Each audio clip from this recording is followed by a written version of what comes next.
Che, Mari, ¿vos cuando trabajás, hablás sola en voz alta? Sí. Bien. No estoy loca, somos dos.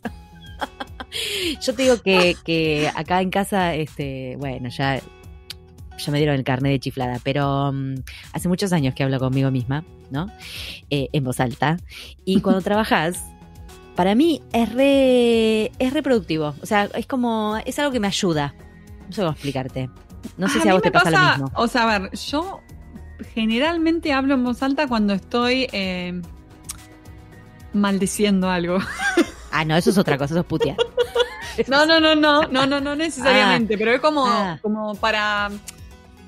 es como una queja, que es tipo, ay, pero esto, ¿por qué no me lo mandaron? Ay, ¿por qué no? Pero ¿por qué? ¿Me entendés? Como más para ese lado que hablo. Claro. En voz alta. Ok. O si estoy revisando una traducción o algo así, tipo que necesito escuchar en voz alta. Pero Claro. bueno, eso me parece más normal. Sí, es que yo hace mucho tiempo me acuerdo que asistí a unas capacitaciones para dar cursos, ¿no? Donde yo trabajaba, había cursos online, nadie los hacía, entonces nos capacitaron algunos que nos ofrecimos para dar los cursos presenciales y que toda la empresa cumpliera con eso, ¿no? Digamos. Y a mí me copó la onda, entonces hice esa capacitación. Y bueno, ella es medio Vox Populi, pero viste que dicen que si vos lees algo te entra en un tanto porcentaje, sí. Si lo lees y lo escuchás, si lo lees, lo escuchás y lo vivís, ¿no? O si lo conectás emocionalmente, bueno.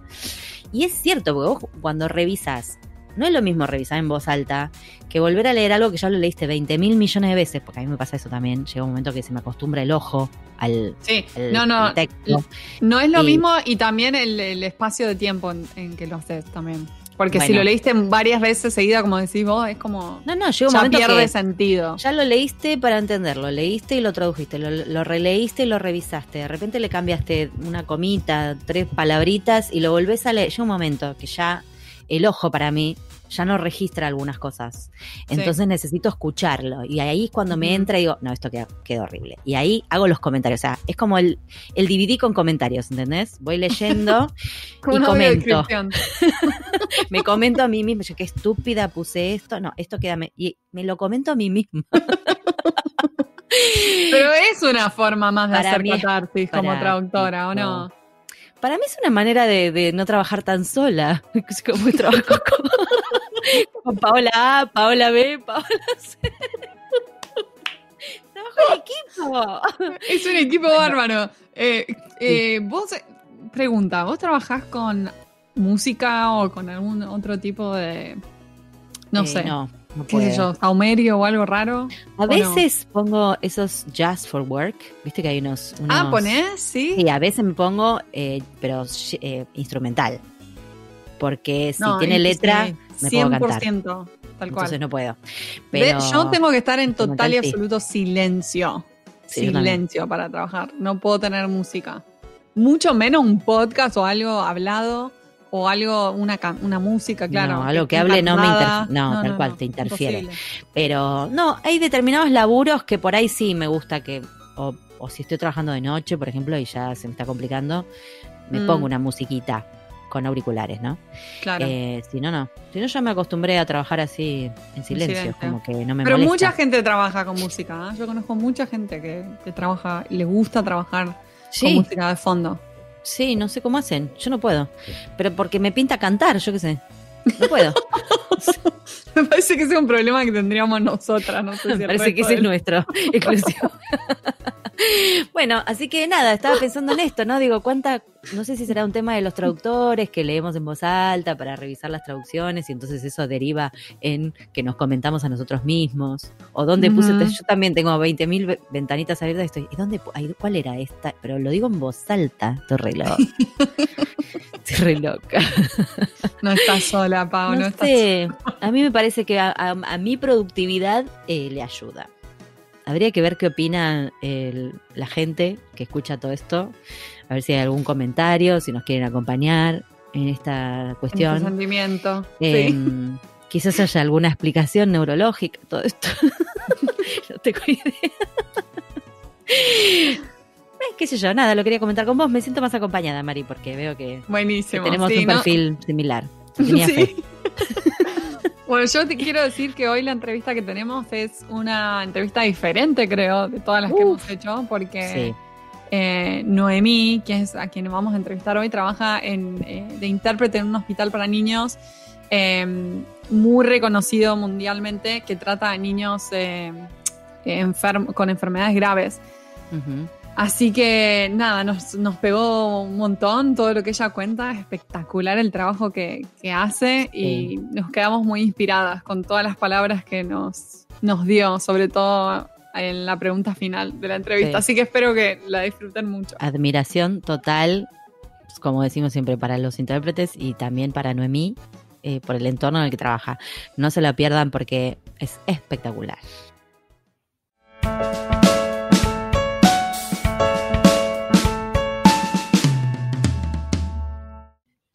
Hoy tenemos el gustazo de hablar con Noemí Soichen.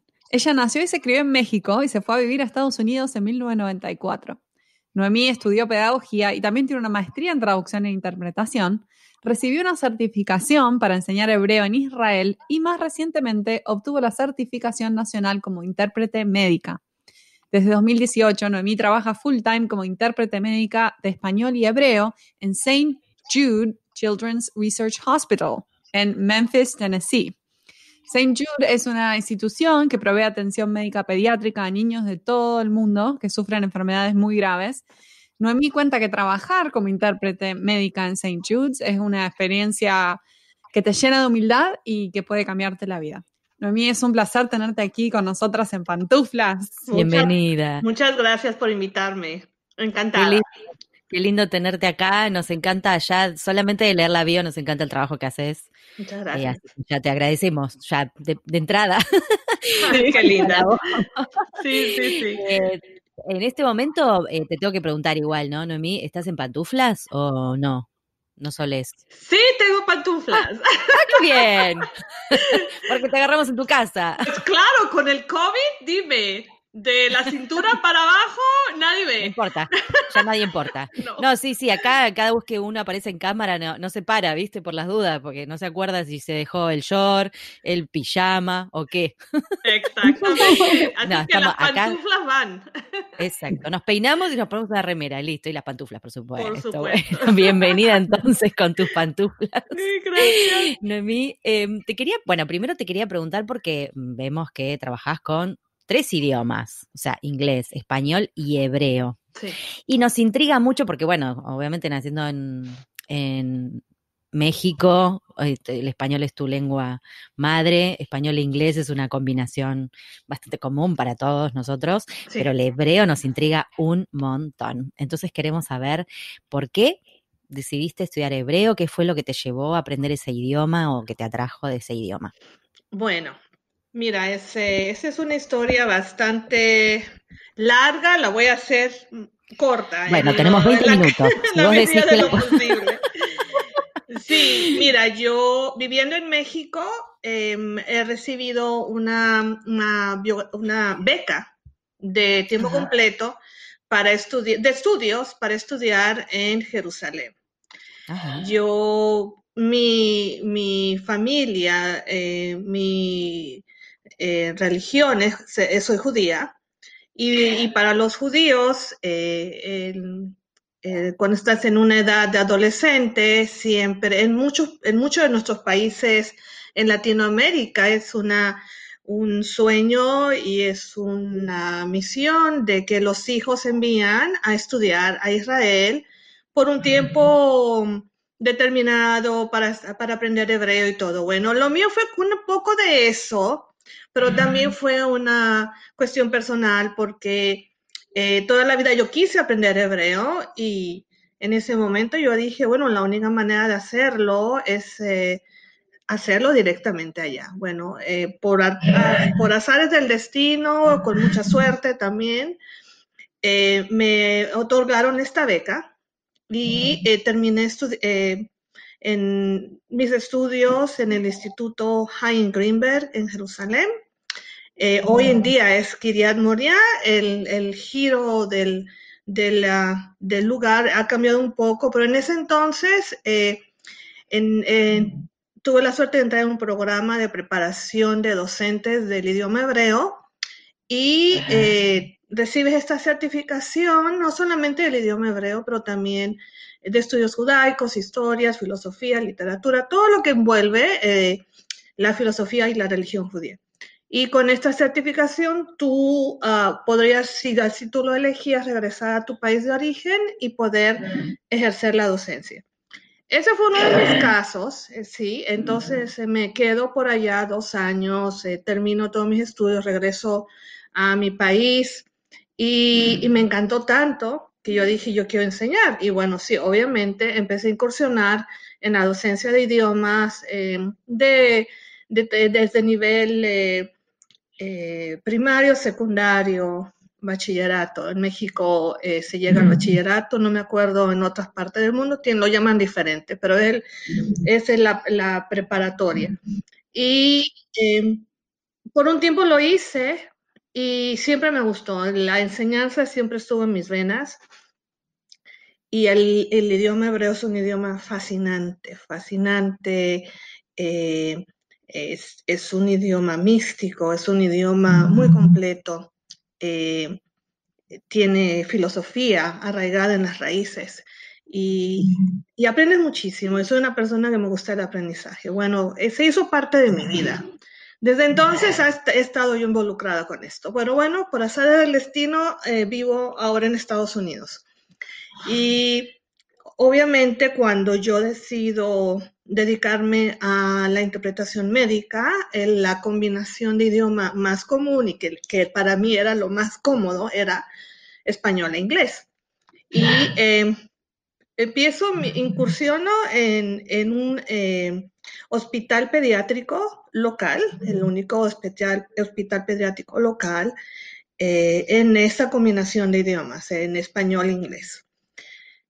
Vivo en Memphis. Cuando yo tenía varios ya años trabajando en esto, me llega una invitación, me notifican que el Hospital St. Jude ha hecho un convenio de colaboración a nivel global. Esto es algo que ha estado en las noticias y bueno, uno de los países que estaban participando fue Israel. Y entonces empezaron a llegar pacientes pediátricos de oncología pediátrica al hospital para recibir cierto tipo de tratamientos específicos y todo. Y aunque en Israel, te voy a decir que el idioma principal, uno de los segundos idiomas es el inglés.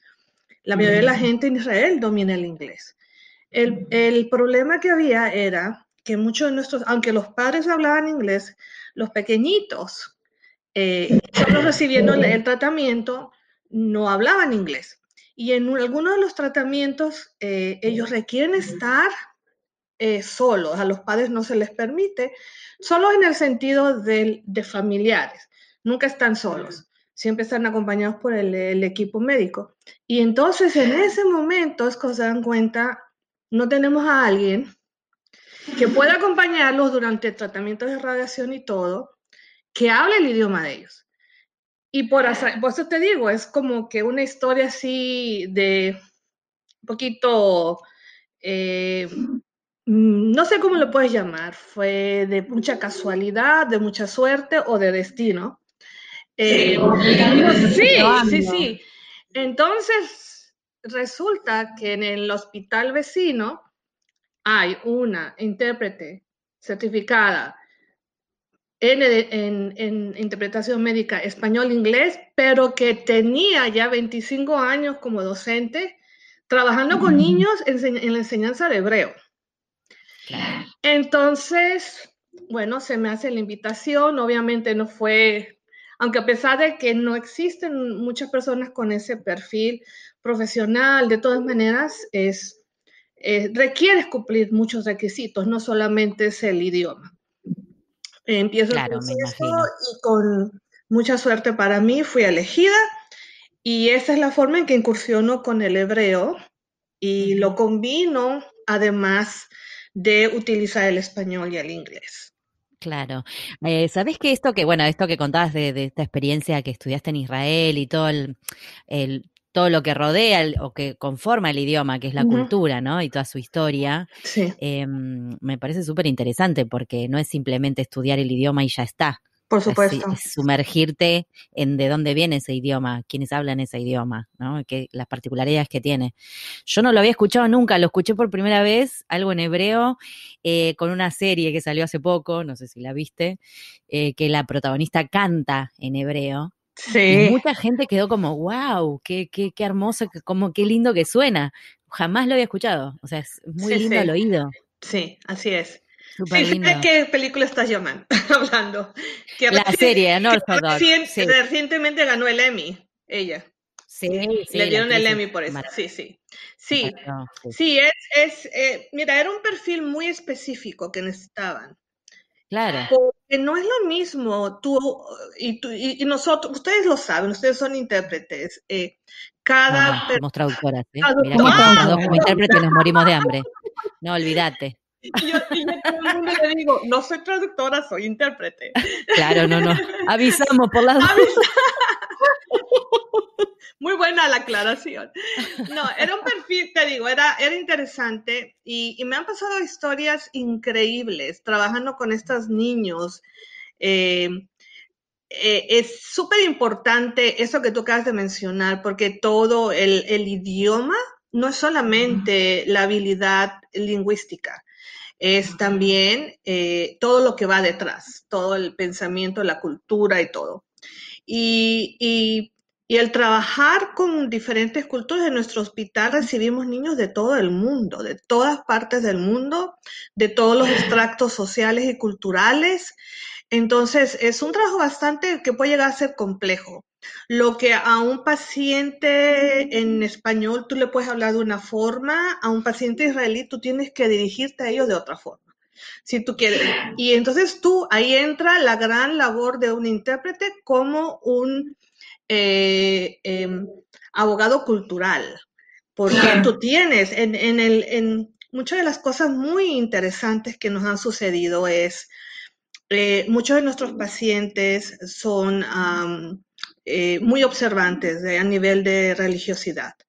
Y existen muchas limitaciones. El kashrut, la alimentación, las leyes de alimentación son un poquito más restringidas que en otros pacientes. Lo mismo sucede con los pacientes musulmanes, que ellos siguen las leyes del halal.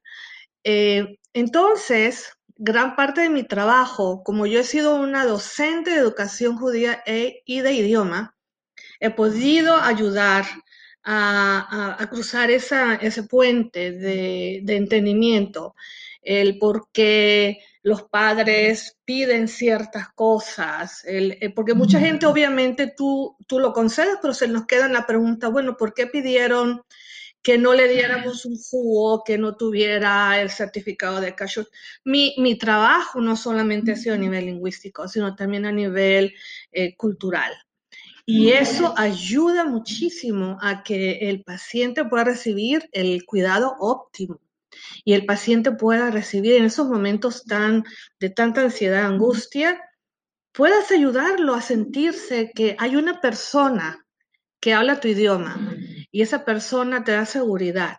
Y me ha tocado casos a padres que, por ejemplo, hay tratamientos donde algunos padres no quieren utilizar la sedación completa, entonces se tienen que hacer sin sedación por 40 minutos, una hora, y mantener a una criatura en un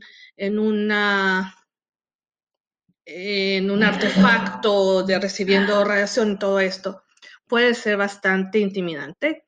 Y interesante que me ha tocado, yo les he preguntado a los niños, y déjame decirte, yo cumplo muy bien mis papeles y mis límites como intérprete profesional, pero en el momento de dar cuidado y ayudar y ser parte del equipo con las demás especialistas, ¿cómo lo vamos a mantener calmado? ¿Cómo lo vamos a tratar de que él esté tranquilo durante? Entonces se nos ocurrió, yo tenía muchos libros infantiles en hebreo, entonces a veces les leo historias. Entonces ellos están haciendo el tratamiento y yo a través de un micrófono les cuento historias que son familiares para ellos. o les pongo las canciones que a ellos les gusta, que yo conozco de eso y que los ha ayudado a estar relajados y sentirse que hay alguien que los entiende. En esos momentos tú te das cuenta la importancia de tener una persona que hable tu idioma. Los padres se sienten más tranquilos esperando por sus hijos a que salgan en tratamiento, porque saben que su hijo está relajado y se siente en casa. Tan en casa como te puedas sentir en una situación así. Pero me gusta hablar de esto porque nosotros no solamente, la cuestión del idioma no nada más es el, el trasladar un significado de un idioma al otro. Es todo un sistema más integral. Es todo tus habilidades como todo lo que tú has aprendido en la vida como profesional. Todo lo puedes utilizar en un momento como este. He tenido momentos mágicos con niños que han llegado que conocen la música que yo conozco. Hablamos no solo su idioma, pero también el idioma de la música que les gusta.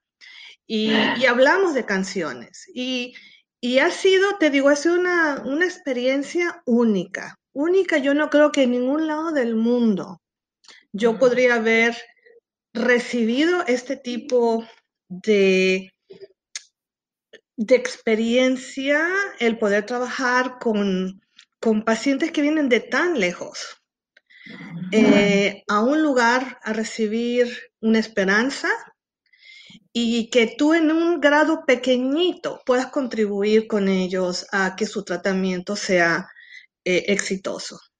Entonces, para mí eso me ha llenado muchísimo. Me imagino que debe ser sumamente duro y sumamente gratificante a la vez el trabajo que haces. Y nos contarías un poquito también, bueno, un poco ya contaste, ¿no? ¿Por qué es tan especial trabajar en St. Jude's Children's Research Hospital? ¿Qué tiene de especial comparado por ahí con otros hospitales?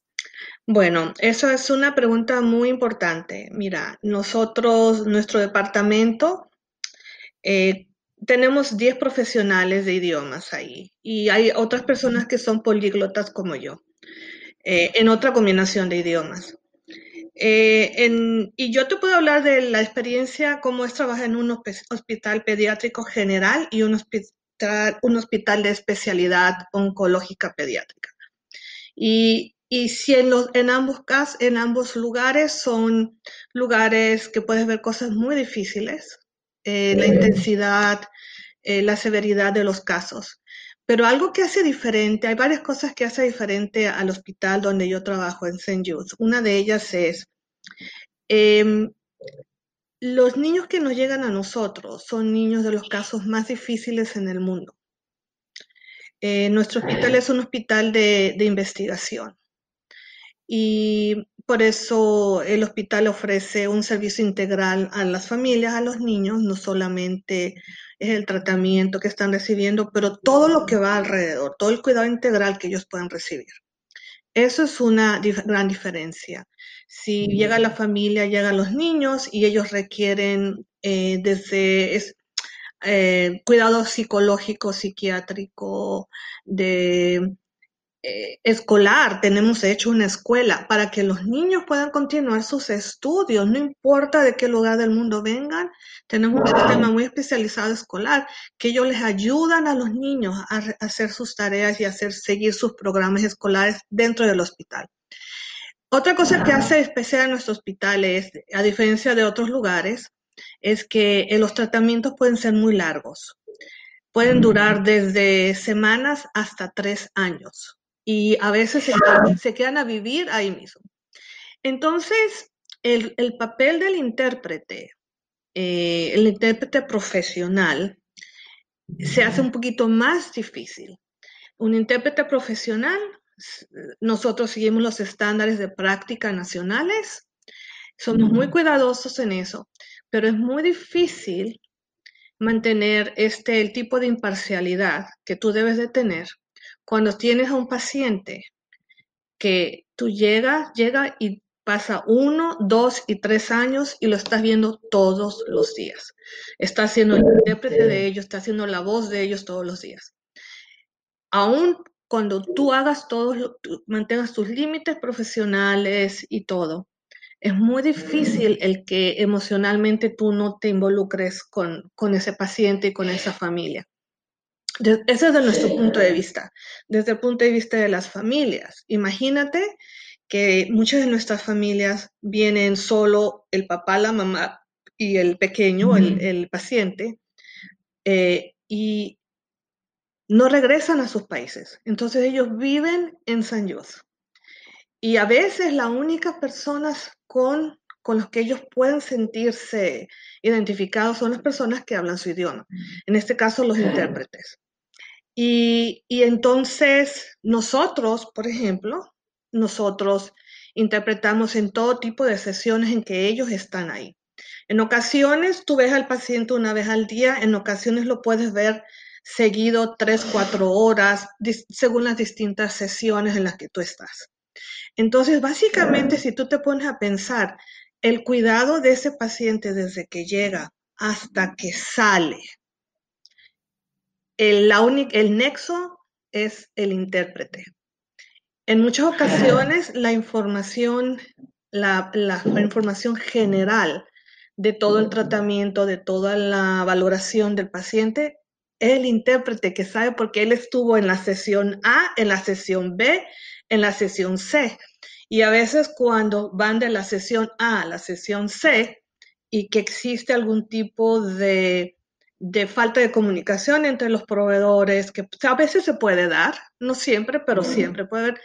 Y tú sabes que lo que el proveedor A le dijo no es lo que el proveedor C está diciendo. Eso es como una historia clínica viviente, exactamente, más o menos, de cada paciente. O a veces tú estás con el paciente en la sesión A, el paciente le hacen una valoración o la familia, más que nada los padres. Los padres dicen algo y estás en la sesión C, le hacen la misma pregunta y los padres dicen otra cosa. Eso sí pasa muy seguido. Y el intérprete está ahí y dices, a ver, eso no fue lo que contestó a la persona en la sesión A, sino aquí. Entonces tú como intérprete, ahí entra mucho lo que es tu profesionalismo. Porque uno de los estándares de práctica nacionales es el que si tú tienes una información que puede afectar el cuidado del paciente de una forma no favorable, tú eres parte del equipo clínico, médico, a pesar de que es el intérprete. Entonces tú tienes que ayudar a las partes a que haya una homogeneidad en la información.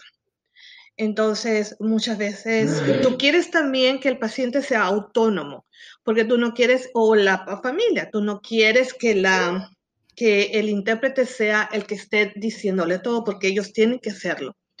Entonces ahí entra la forma del intérprete, cómo tú manejas una situación así. Entonces tú puedes decir, interrumpir un poco la sesión y decir, le recuerdo que esa pregunta se le hicieron antes, usted se acuerda de la respuesta que hizo. Tú no le tienes que decir, ¿te acuerdas que en esta línea dijiste eso? Entonces, a veces ellos tienen, déjame decirte, el camino todos los días son tan intensos, con tanta información, que el omitir cierta información no lo hacen a propósito, es que está llena la cabeza de información. Y está llena de información complicadísima. Súper terminología que en la vida habían escuchado. Entonces, tú como intérprete que manejas toda la terminología y sabes que en un momento el paciente o la familia escucharon un término X y se quedaron y dicen que sí, y tú sabes, ellos no manejan esa información, entonces tú tienes que asegurarte que queda clara la información.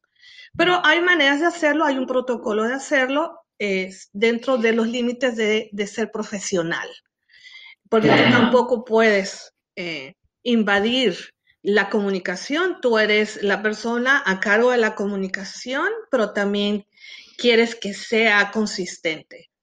Entonces, esa es una de las diferencias que hay, que en otros hospitales no los hay. Porque en otros hospitales tú ves a un paciente que llega a una sesión y a veces nunca lo vuelves a ver en tu vida. O que llega a una clínica y a veces no lo ves en tu vida. La gran diferencia con St. Jude es, número uno, el cuidado integral, que te cubre,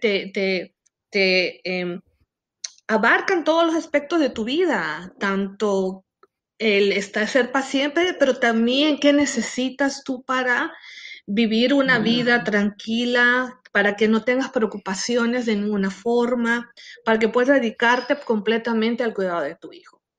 Y todo eso, en todas esas etapas, en todos esos procesos, los intérpretes están presentes. Impresionante. La verdad que es un trabajo súper arduo, me imagino. Esta situación que decís además, ¿no? De uno como intérprete saber que hay algo ahí que está dándose mal en la comunicación y tenés que igual ayudar sin meterte, porque eso sería Por supuesto. Tú tienes siempre que procurar la autonomía de las personas, porque ellos tienen que saber abogar por ellos mismos, pero tú eres como que la persona atrás, ¿no? Pero vos sos el puente. Tú eres el puente y sabes de qué forma hacerlo y de una forma no invasiva, porque tienes que ser sumamente respetuoso con las personas. Súper profesional. Y la última cosa que quisiera decir, que ¿por qué lo hace diferente? Es el alto contenido emocional. La naturaleza de las sesiones, la naturaleza del por qué ellos están ahí. Es algo muy difícil, muy difícil de navegar, porque es un proceso que llegan los padres y puede ser un proceso largo. A veces es un proceso exitoso, a veces no es exitoso. Y durante todo ese proceso existe mucho dolor, existe mucho nerviosismo, existe mucha tensión y tú como intérprete tienes que poder ayudar a estos padres a transmitir esas emociones, cualquiera que ellas sean. Entonces es muy difícil. Como intérprete te afecta, te puede llegar a afectar. ¿Cuál es tu cable a tierra, Noemí, para hacer esto? Porque debes tener algo que a vos te prepare para un día de trabajo, se me ocurre. Mira, a mí me gusta mucho hacer la meditación, me gusta meditar antes de entrar. Durante sesiones fuertes, si acabo de tener una sesión de final de vida muy intensa, necesito tomarme un pequeño descanso para volverme a centrar. Con el tiempo he aprendido a hacerlo más rápido. Al principio me costaba mucho trabajo. Después, eso durante horas de trabajo. Después de que yo salgo del laboro, yo hago mucho ejercicio intenso. He adoptado disciplinas donde lo primero que hago es hacer mucho cardio mira, por ejemplo, en lo personal me gusta hacer el kickboxing. Ay, hermoso es eso. Sí. Ahí largás todo, ¿eh? Si no dejas las tensiones ahí, no las dejas en ningún lado. Exactamente, eso me ayuda muchísimo, muchísimo. Trato de hacerlo lo más seguido posible. En los fines de semana me gusta salir a correr, pero te voy a decir que siempre, una vez a la semana, me encanta ir a la naturaleza. Me gusta hacer caminos por la naturaleza, no me llevo teléfono, totalmente desconectada. Y yo creo que es entonces cuando yo realmente me recargo. Sí. Cada quien tiene algo diferente, cada quien tiene algún método diferente. Esto es lo que a mí me funciona. Me gusta mucho leer, me gusta leer muchísimo, entonces tengo muchas cosas que me ayudan a sobrellevar esto, pero a veces, a pesar de que haces todo esto, no hay nada, tienes que llorar. Y yo me, Ay, sí, por Yo tengo ganas favor. de llorar en este momento y ni siquiera nos metimos mucho en el me, detalle de tu ujú. trabajo, Sí. A porque debe veces ser muy, llorar es muy lo cargado único. emocionalmente. Sí, a Sí. Yo veces, creo que sí. Deberían tener una cabina exclusiva para que cada intérprete vaya, llore, grite, patalee y vuelva a salir. No a sé, veces, mínimo. fíjate que hemos estado, a veces depende, hay días más difíciles que otros. Hay días en que a todos nos ha tocado estar trabajando un caso de final de vida y todos somos profesionales y a veces uno dice, estuve ya ahí una hora, no puedo más, por favor, tú toma la sesión. Y tenemos esa confianza entre mis compañeras y yo, donde nos ayudamos una a otra, o por ejemplo, nos cuidamos mucho. Por ejemplo, seguimos y vemos, esta persona ha estado ya 2 horas seguidas, en este caso, entonces tú dices, necesitas relevo. Entonces, tenemos que hacerlo, porque somos humanos, ¿no? Y todo esto, si tú no tienes maneras de volver a recentrarte en volver a hacer el reset, como lo dijeron ustedes, a la larga esto puede afectarte. Va a afectar tu trabajo, sin duda. Sobre todo el Además de la salud. trabajo, sí, porque tu trabajo requiere el ser un intérprete, tienes que estar mentalmente Sí. preparada, centrada, calmada y concentrada. Ujú. Y cuando tú le Sí, tienes sí. que agregar eso al nivel emocional, entonces tú quieres ser profesional. Entonces uno aprende, decir, caramba, hoy el día empezó muy malo, hoy no puedo hacer ese tipo de sesión. Puedo hacer otras sesiones, pero no puedo hacer una sesión de cuidados paliativos o de final de vida hoy. Entonces tú se lo dices a tu supervisor y mi supervisor, tenemos mucha suerte, ella es una persona que constantemente nos está cuidando. ¿Cómo te sientes? ¿Cómo vas? Te digo, monitoreamos muy seguido. Qué importante eso. Estamos sintiéndonos, sí. Sí, es muy importante. Se me ocurre, te quería preguntar, bueno, más allá que ya contaste bastante de cómo es tu trabajo, ¿qué cambios viste con la COVID en cuanto a la interacción, los cuidados, ¿no? Digo, ya los cuidados deben ser extremos por la naturaleza de los pacientes, pero encima, en este contexto, ¿qué fue lo que más cambió, lo que más les afectó el trabajo? Bueno, básicamente nuestros pacientes muchos son internacionales. Obviamente con el COVID hubo las restricciones de viaje porque muchas fronteras cerraron.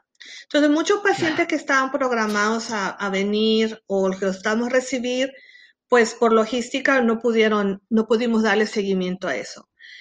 También, obviamente, como tú lo dices, el hospital es un hospital altamente especializado en el cuidado de pacientes con que su sistema inmunológico está comprometido. De por sí nuestras medidas sanitarias son muy, muy extremas. La indumentaria que tienes que usar, lo que ustedes ven en COVID ahorita, nosotros ya lo hacíamos. Nosotros estábamos ya acostumbrados en eso.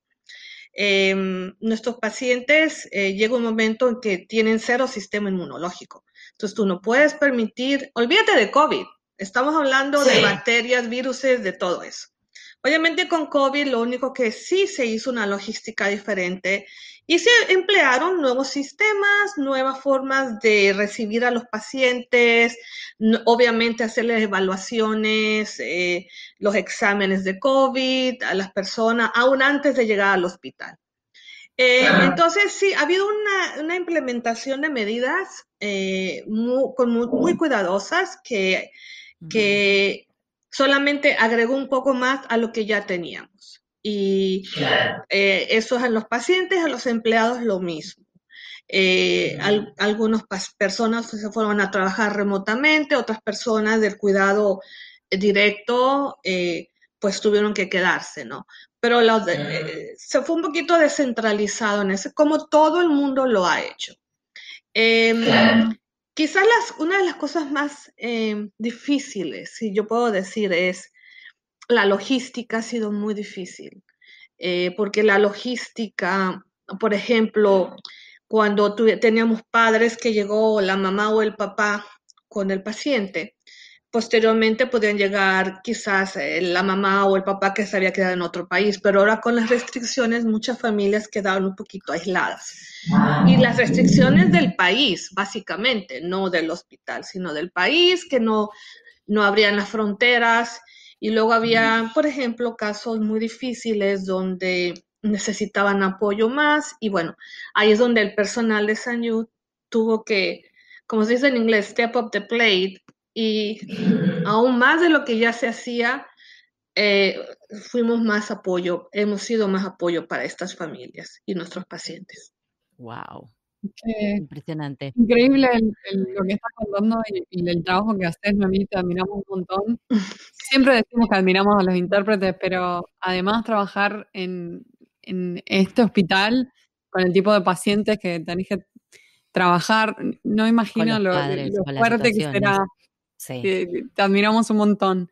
Gracias. Y te cuento, Noemí, que esta temporada, tercera temporada de En Pantufla, estamos haciendo una pregunta a todos nuestros invitados, que tiene un tinte así medio filosófico, ciencia ficción, como quieras pensarlo.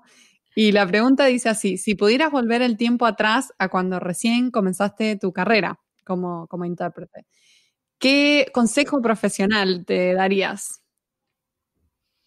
Chan, chan. ¿Qué consejo profesional diría?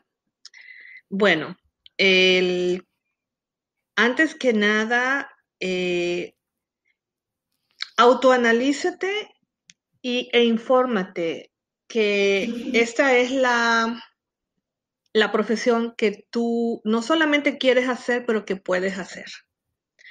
Muchas veces tenemos toda la intención de hacerlo, y muchas veces no por tus habilidades profesionales. Obviamente puede ser que tengas todas las credenciales, pero en el rubro donde yo trabajo, se requiere otro tipo de habilidades a nivel personal que en lo que tú puedas sobrellevar un trabajo de alto contenido, no solo lingüístico, pero también emocional.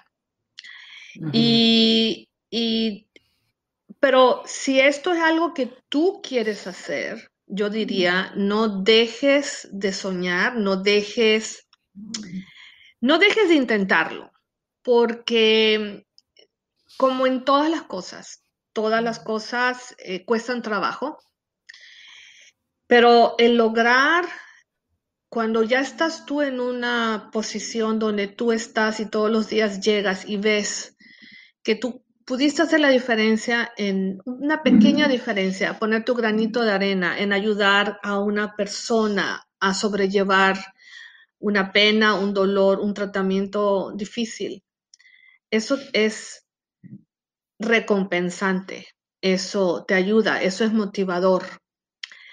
Y aunque en un principio puede ser intimidante, no dejes de hacerlo. Continúa tu camino, sigue hacia adelante, prepárate en todos los sentidos, no solo a nivel profesional.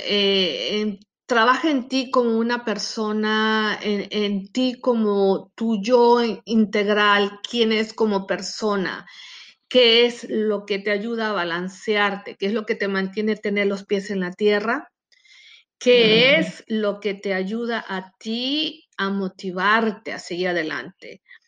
Y te digo, para mí ha sido un trabajo, no es solo un trabajo, es una forma donde es un ambiente que me ha ayudado a conocerme más a mí misma, a conocer mis límites que yo en la vida pensé que podría hacer. Y aunque en un principio yo no estaba segura si esto era algo para mí, hoy por hoy te digo que esto yo no lo cambiaría. Porque estás en el lugar donde tenés que estoy estar. en el lugar donde todo lo que yo hice en el pasado, que a veces tú dices, me fui por este camino, luego di una vuelta y todos los caminos llegaron a que yo pudiera estar en este lugar. Todo lo que uno hace en la vida nos ayuda a llegar al lugar donde nosotros tenemos que llegar. Y quizás de una forma, ya te voy a decir una cosa interesante, hay un autor, y te voy a enseñar el libro, lo tenía aquí. Ajá, No sé si ustedes lo conocen. Albert Espinosa. Espinosa, El mundo amarillo. Ajá. Y él dice, si crees en los sueños, ellos se crearán. Este libro me lo obsequiaron unas personas lindas, así como ustedes.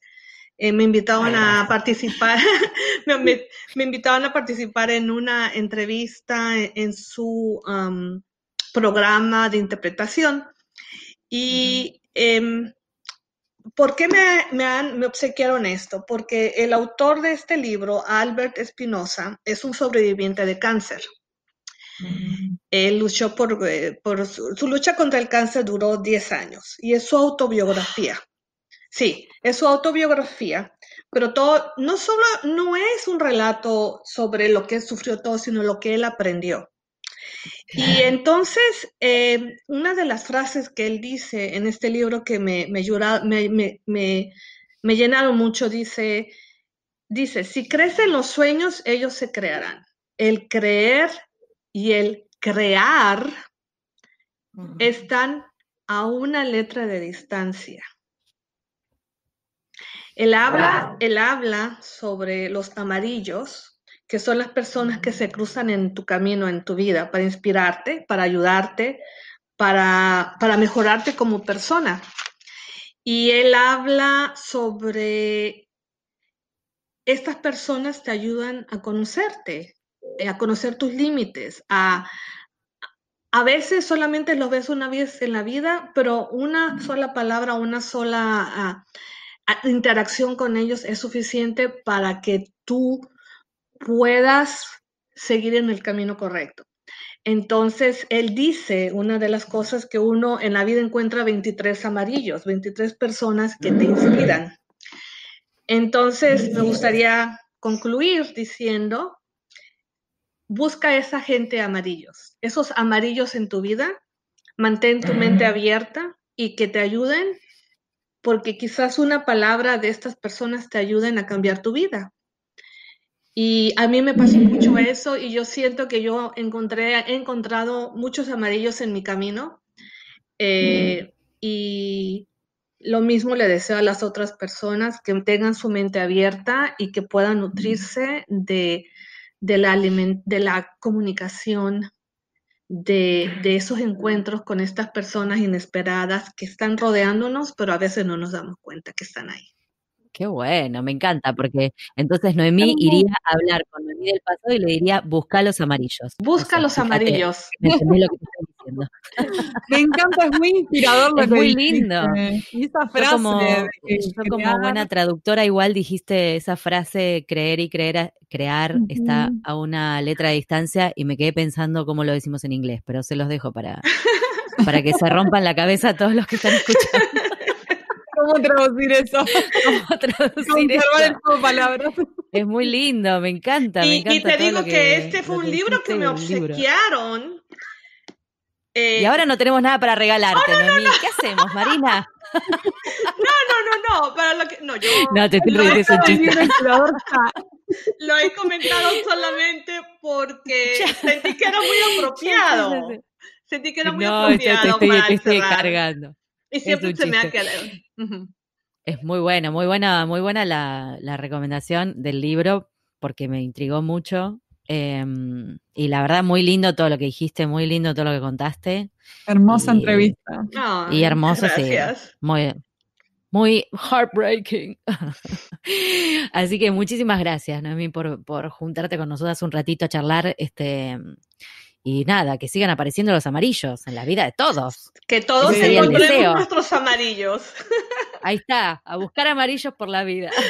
Me encanta. Muchas gracias. De nada. Gracias, Noemí. De nada, un placer.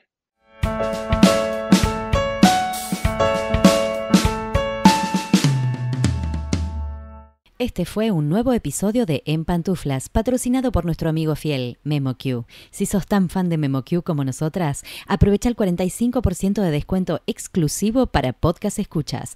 Anota este código, CAM-pantuflas45. Podés encontrar todos los episodios del podcast en nuestra página, en _pantuflas.com, y suscribirte para escucharlos apenas salen en iTunes, Spotify y Google Podcast. Prohibida su reproducción en la Argentina, en Los Ángeles, Buenos Aires, Pantuflas al virus.